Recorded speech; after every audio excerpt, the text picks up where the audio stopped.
Emerging during the Vietnam War and the Civil Rights Movement, boxer Muhammad Ali employed his celebrity as a platform to demonstrate and communicate a message of black power. Ali's refusal to serve in the Vietnam War signaled defiance of the expectations placed on black athletes, and public misunderstanding of his message manifested in media condemnation and Ali's legal exile from boxing. By uniting the realms of sports and politics, Ali has influenced the role of modern black athlete activists like Colin Kaepernick, and he remains a symbol of black power. Muhammad Ali, born Cassius Clay Jr., was raised in a Baptist household in Louisville, Kentucky. Clay's upbringing was shaped by the racial and political landscape of mid-20th century America. Segregation of public facilities subjected black Americans to second-class citizen treatment, and racial violence, such as the 1955 lynching of 14-year-old Emmett Till, impacted young Clay's understanding of the African American experience in the United States. In 1960, after years of amateur boxing training, Clay traveled to Rome to represent the United States at the Olympic Games. In the Cold War setting of the 1960s, this international display of sports and prestige doubled as a symbolic battleground for political and cultural supremacy. As a result, Clay and his fellow teammates served dual roles as athletes and political diplomats. Sports success, such as Clay's gold medal victory in the light heavyweight boxing tournament, communicated American exceptionalism to audiences across the world. Furthermore, when asked about American race relations by a reporter from the Soviet Union, Clay replied, "Tell your readers we got qualified people working on that problem, and I'm not worried about the outcome.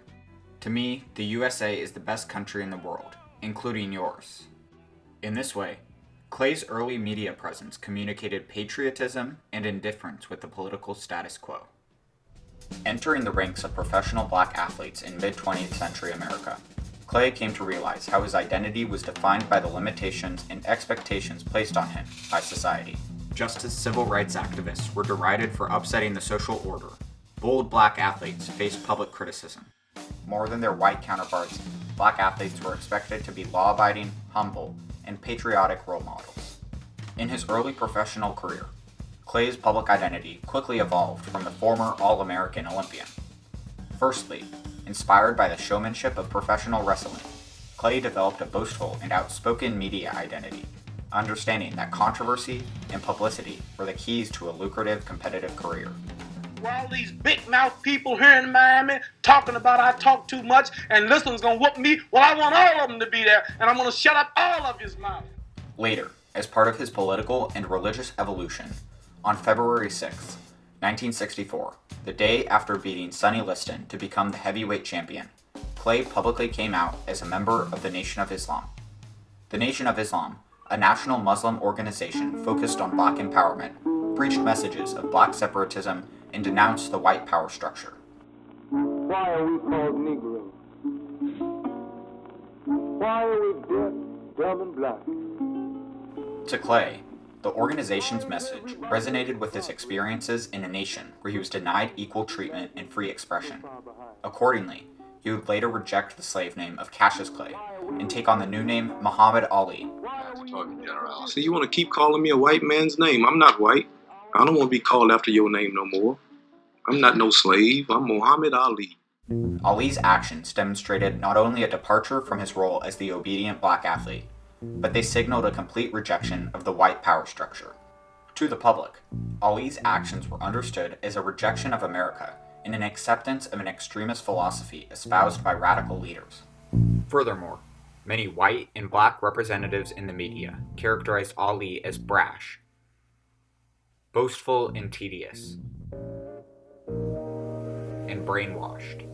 As a disciple of the Nation of Islam, Ali's communication of controversial philosophy redefined his place in the public conscience. At the same time, American public attention was largely concentrated on developments across the globe in the Vietnam War.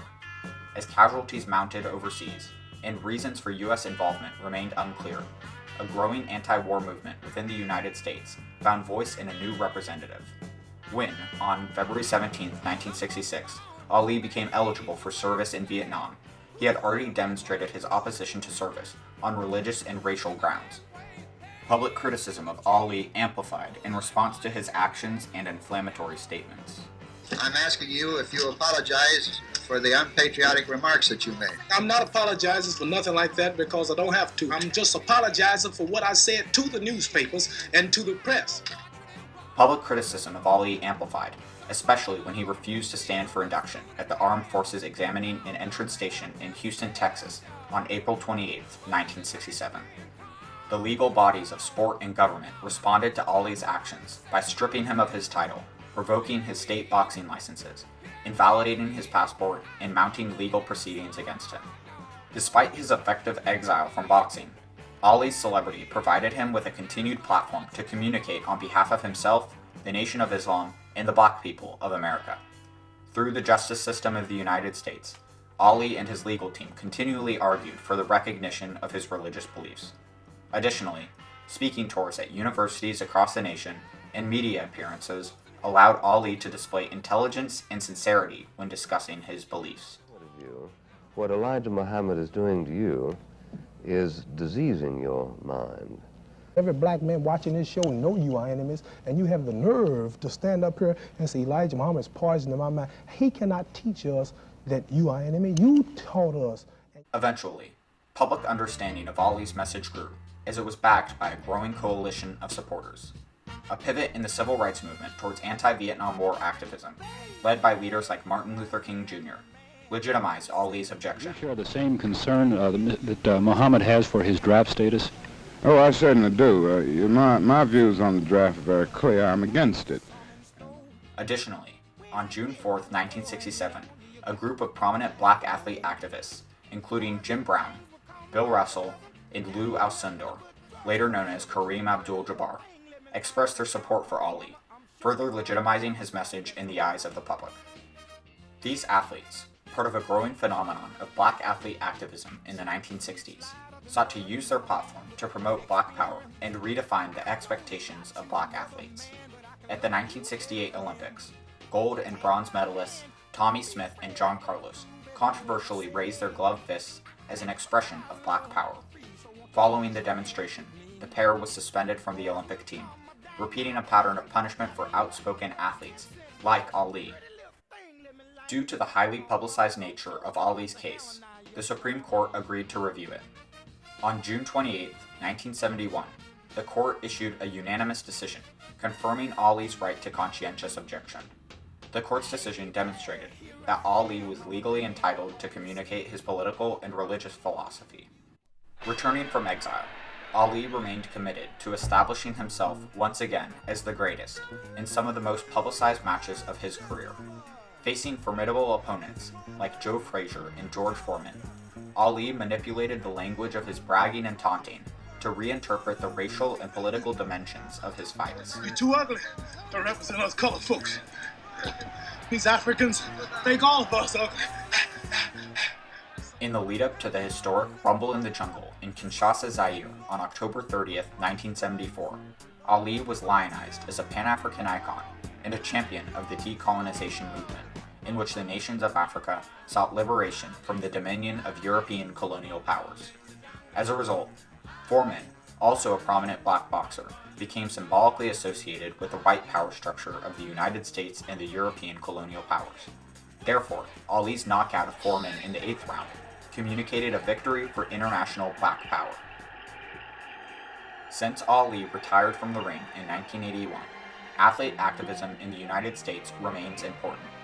The experience of Colin Kaepernick, who in 2016 stirred controversy by kneeling during the national anthem as a protest of racial injustices, parallels the treatment of Ali.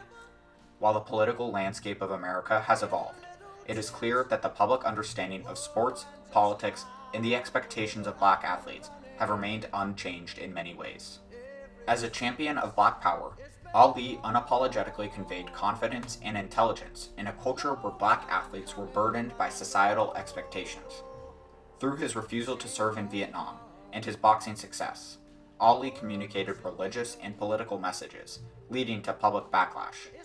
Ali demonstrated to his contemporaries and successors how the platform of athletes can be used to promote cultural and social change, and in his legacy, he remains an icon of black power.